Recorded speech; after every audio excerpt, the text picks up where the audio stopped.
So, something that we really wanted to highlight, when we're in the middle of not just a pandemic, but especially right now, is that it's really important to focus on what we can control versus what we cannot control. And we say that because when we recognize what we can focus on and what we can control, it helps to ease anxiety and feelings of kind of uncertainty and worry when we give ourselves back that space to have control over what's in our physical environment. What can we do to take care of our emotions and ourselves during this time versus what we can't control, like others and events being postponed and people who might not be following social distancing, if that's a worry of our listeners here. What products are in the store and what products aren't available in the store. Those are things that we can't control. So one of the biggest things about control and being able to recognize what's in our control and what isn't is to help kind of reduce the psychological and kind of mental health impacts that people can experience from a pandemic. So that's really the most important kind of point for me, at least, to make from this slide. Dr. Kat, anything that you would like to add to that? No, I mean, I think the only thing is that I love that you chose this graphic. I have seen this on social media and really adore it. And I want to encourage our listeners here to go to that website at the bottom, thecounselingteacher.com. Because, on the next slide, we're going to talk a little bit about things that we can do. And she's got a great one there. Where she actually has this similar graphic, what I can control and what I can't control, as an activity. So it allows the individual to kind of print out something or to just download it and work on it on a computer to kind of look at what are the things maybe that I'm feeling drawn to focus on, but that actually fall outside of my control. And what are the things that I can focus on, that I can control, and that I can kind of draw my attention to focus on? Because, yeah, I think you mentioned one, like what events are canceled or postponed, or I'm thinking even like how classes are structured and what that looks like in the fall. All of these things that are more unique to some of our population that aren't necessarily on this list. Right. Yeah. So as I said, let's talk a little bit about how do we do that? How do I control what I can? So like we talked about on the last slide, one of the things that I control is my response to COVID. So I can control my intake of information. I'm hearing a lot, and I will acknowledge I was one who did this. A lot of, trying to get all of the information that I can. But there is so much information out there that this can then just lead to an increase in anxiety and kind of a hypervigilance and a hyper awareness of what is happening. So one thing that I really encourage folks to do is to set what we call an information diet. So how do you look at the information that's coming in and make sure that that's a healthy intake of information for you? So for some people, that means checking the news maybe when they first get up and when they go to bed, but not anywhere in between. For some, it's choosing one or two trusted media sources and only seeking information from those trusted media sources. This can also, and this gets to the last point of engagement with social media, this can also mean for a lot of folks really decreasing their social media use because there's a lot of information that can go out on social media. Any thoughts on that?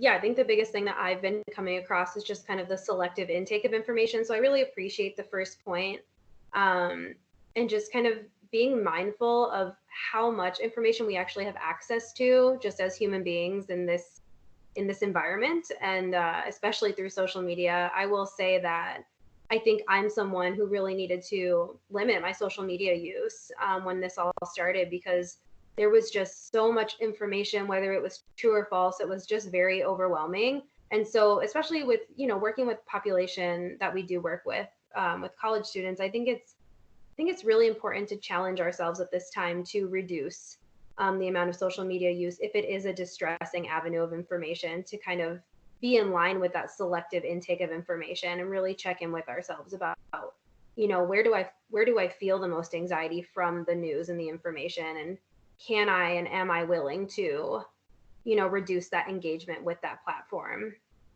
Absolutely. Absolutely. Yeah, I like that. I think, the reason that I use the word information diet, and that I think that kind of concept is out there, is it's this recognition that, much like feeding our bodies, it's likely that we do need at least some level of intake of information and news in order to appropriately respond and kind of manage all that's going on. I think a very basic example is that some of the shelter in place, the safer at home rules and regulations, if I wasn't paying any attention and I didn't get any intake of information, I wouldn't know about those rules that are in place. I wouldn't know about the recommendation to wear masks, and I wouldn't be able to respond to that. So it's this recognition that some level of information is likely needed. But how do you monitor that to make sure that it's a healthy level and that we're not then kind of overindulging in information? Right. Yeah. Yep. And so along those lines, I kind of mentioned this with masks, but one of the things that I'm also talking with folks about a lot is looking at your own practices. So what are things that you feel like you need to do? This is something you can control. Do you wear a mask when you go out? If you do you wear it all the time? Do you wear it when you're taking a walk, or do you only wear it when you're going into stores? What are your practices that you feel comfortable with and that help you feel safe and stable? And then also, how do you also look at how that impacts the folks that you share a space with? And so what I talk about here is like shared household safety rules. And so one way that I like to think about this is I use a kind of basic sexual health model, which is that anyone that I come in contact with, anyone else in my household who comes in contact with me or that I share spaces with is coming in contact with that person as well, right? So it's kind of like this idea that if you have sex with somebody, you're having sex with anybody they've had sex with, right? So it's a new application, but it's a similar thing. And so I have to set safety rules that not only meet my level of safety, but that also meet the level of safety of others in my household. And the only way that we can know that, and the only way that we can reduce conflict around that, is to have open communication about it. So I might feel comfortable going for a walk without a mask, but someone else in my household might not feel comfortable with me going out of the house without having a mask on. And so we need to talk about that, and we need to come to a shared agreement about what that looks like. So communication is incredibly important around this.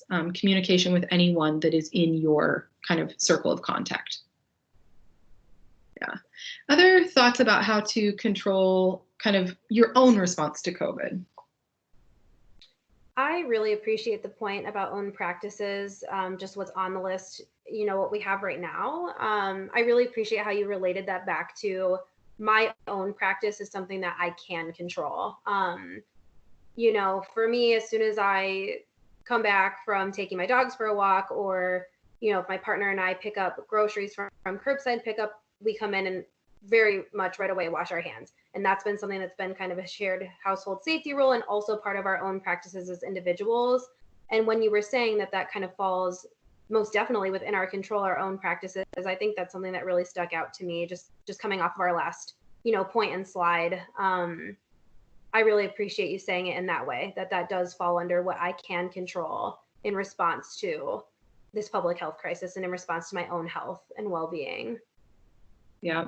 Yeah. And how that focus on that thing that I can control also can help me feel less anxious. And so Right. if I can control my own practices in a way that help me feel like my risk is reduced, then that can help reduce my anxiety as well. Right. Exactly. Yeah.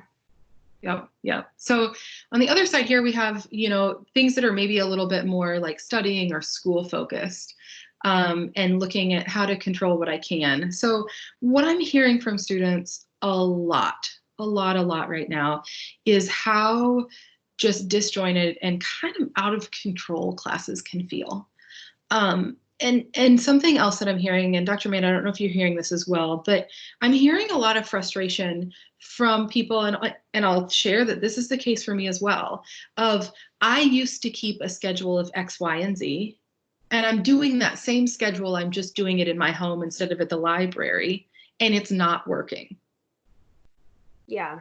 And so one of the things that I am really encouraging folks to do is make a schedule and try to keep a schedule, but recognize that for some people that schedule may be the same. It just isn't, it's just in a different location because it's in your home, or that schedule may look completely different.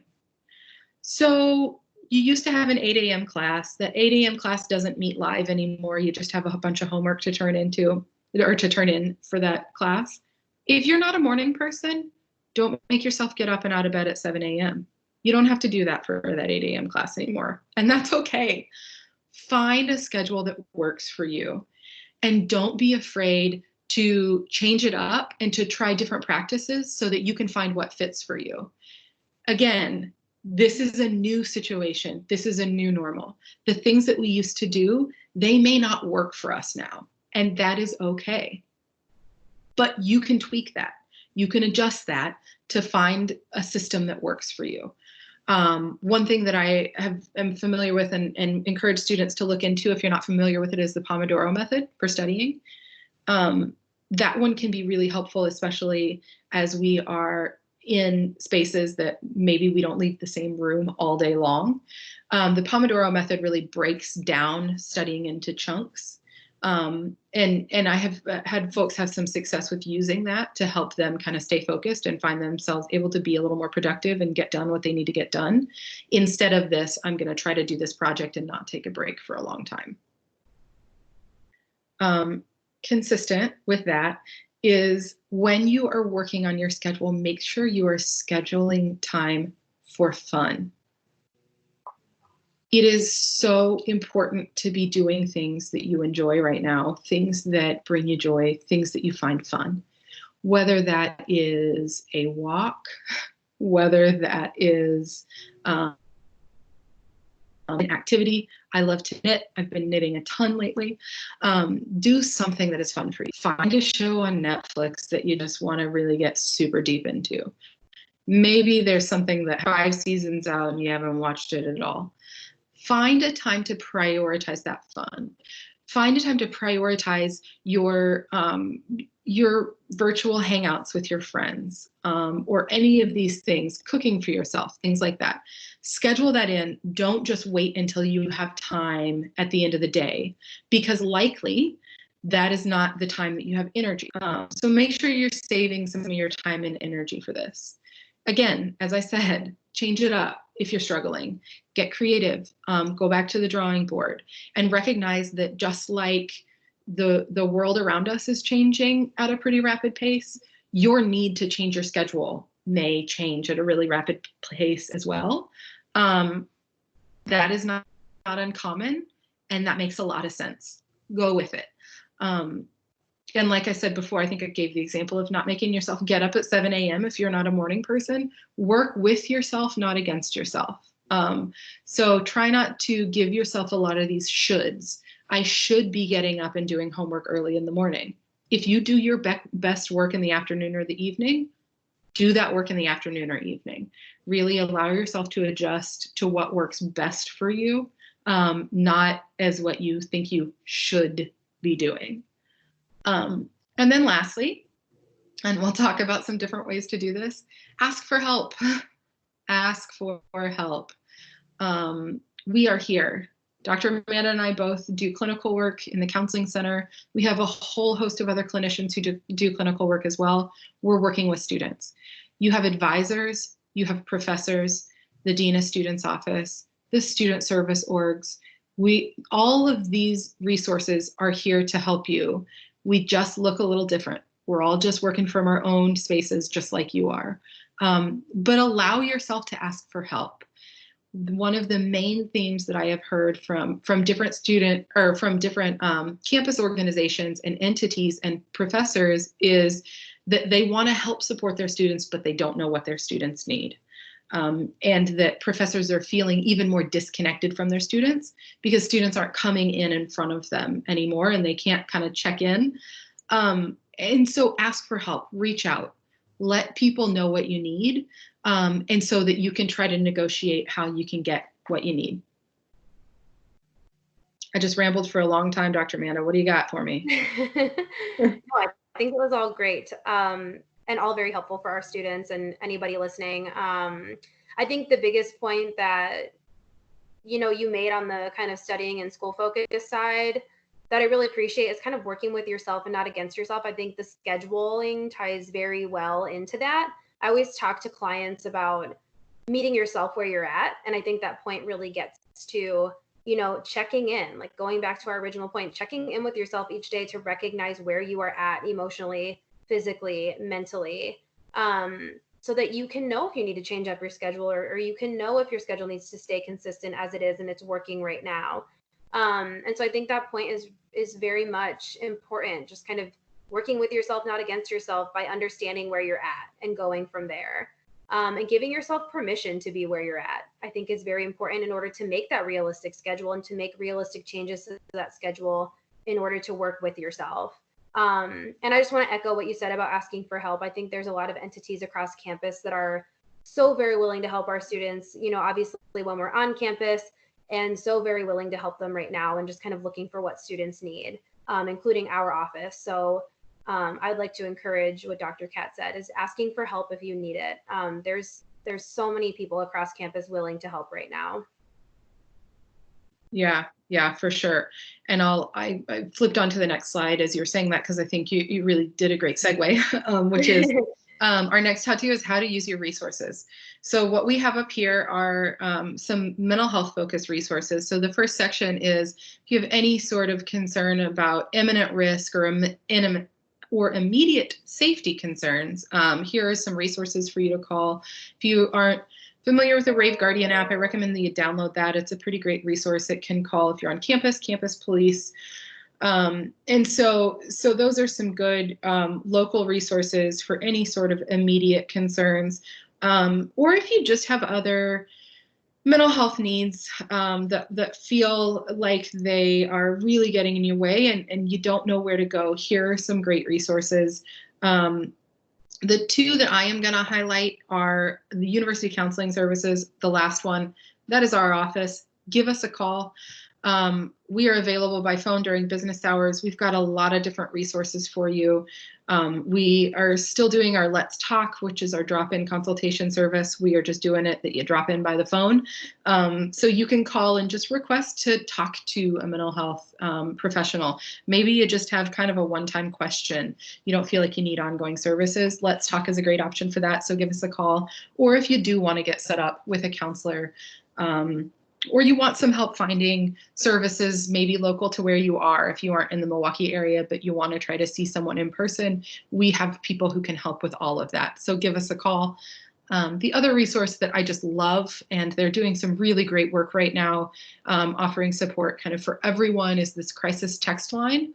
And so that is you text the word help. You can actually text, I think, literally any word to that number. Please make it respectful, but you can text help, crisis, loneliness, whatever you would like, to 741-741, and that is going to be answered by a live person who is going to text support with you. So the crisis text line's been really good about all of their messaging lately is to be really clear that that is not just like a suicide crisis line. That is a support text line. So any type of crisis that you are experiencing, even if that is just isolation and loneliness, and you need to connect with a human, that is a great resource for that. I really cannot highlight that enough. You can also search them and find their website, and they have one that you can chat. So you can type in on your computer if that's more comfortable with you. They have a chat version of that too. Other resources we don't have on this list that you would recommend, Dr. Amanda? I don't think so. I think these are the resources I think this covers kind of the immediate needs of students. If there's anything else, you can always look towards our other resources, which is our next slide, just talking about, other avenues and ways to learn more. So University Counseling Services, we have all resources listed on our website. The Mental Health America Service Locator is to help students locate a therapist that would be a good fit for them in their area. UWM Mental Health Resources website also has additional resources in that way. You at UWM is new, right, Dr. Kat? Yeah, it is new. And if you've not seen this, I say check it out right now. This is an awesome resource. Mm-hmm. Yeah. And the Instagram page by our HPW department is also new. They've been sending out some really great, resources for students on campus, how to connect to other offices, and just some inspiring messages during this time. So I would definitely recommend checking that out as well. Yeah, for sure. For sure. Yeah. These last two, I think, I will speak for myself, not for Dr. Amanda, but I will tell you that I think my age shows a little bit here, because, this is the health promotion and wellness, which is connected with our counseling center. This is our Instagram. I also know that there are a lot of different UWM entities that have Instagram, Twitter, and Facebook pages, and Snapchat as well. So I would encourage you to look out and kind of follow any of those that you can, because I know that they're putting out regular content and ways to get connected. And so I would encourage you to keep those kind of on your regular social media scrolling. And then the U at UWM, I think for those of you who aren't familiar with it, this is a page that actually has a lot of different resources. And so though my colleagues might not like me to describe it this way, I do. It's a little bit like a Pinterest page. So it has a lot of different resources that are kind of clustered by topic. And some of those are UWM specific resources, and some of those are resources housed elsewhere, content from outside of the university. But it's really tailored and curated specifically for UWM students. There's a lot of content there. It's a really, really great resource. Yeah, I think all of these are pretty great places to look for additional on-campus, off-campus, and just kind of mental health resources in general. All these places are good places to look for those different types of resources that we can offer at this time. Yeah, for sure. So we thank you for being here with us today. We want to let you know that hopefully we will have more content coming out on different topics.